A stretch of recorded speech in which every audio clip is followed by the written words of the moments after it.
हर आंकड़ा का विवरण के साथ मंत्री जी पंकज चौधरी जी ने जवाब दिया।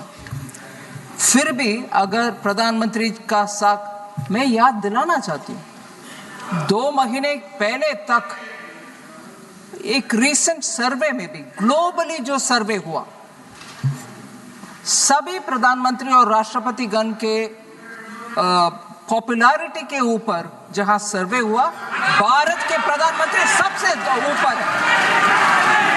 इकोनॉमी का विषय इन्होंने प्रश्न पूछा और भारत के प्रधानमंत्री का साख क्या है, इसका जवाब यही है। भारत के प्रधानमंत्री के साख ऊपर है।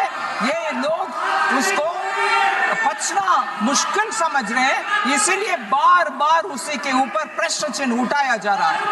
जबकि भारत उठाए मगर जवाब जब देती हो सुनना चाहिए।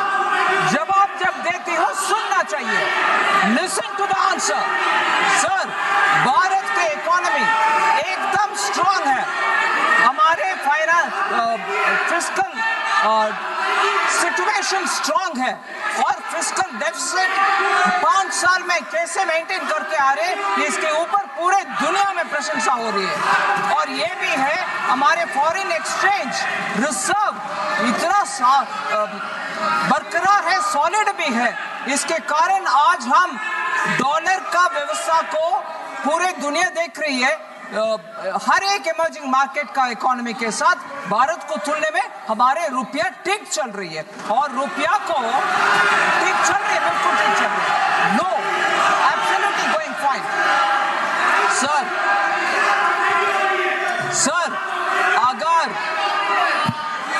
प्रश्न पूछने वाले को कम से कम जवाब सुनने का क्षमता होना चाहिए। They should have the strength to hear the reply.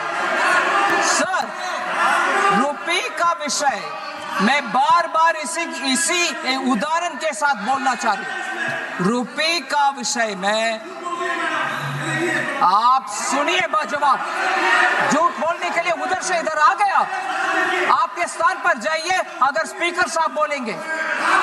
Sir, रुपये के एक्सचेंज रेट के ऊपर अगर इतना चिंता है, मैं इनसे याद दिलाना चाह रही हूँ, बाकी सब मैक्रो इकोनॉमिक फंडामेंटल्स जब नीचे गिर गए और फ्रेजाइल 5 में हम आ गए थे, वो समय रुपये के ऊपर चिंता हमारे ओर से हम जताया।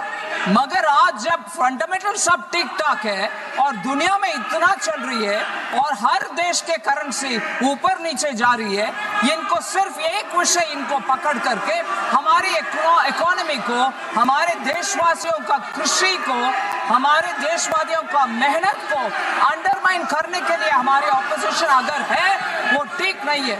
आज हमारे देश का रिक्वायरमेंट है, हमारे अपने जनता का मेहनत को हम कॉग्निसेंस में ले और उसका साथ खड़े रहे, उनके साथ खड़े रहे, ना कि हमारे देश को ही कभी बार बार नीचे दिखाने के लिए ये प्रयत्न जो चल रही है वो गलत है।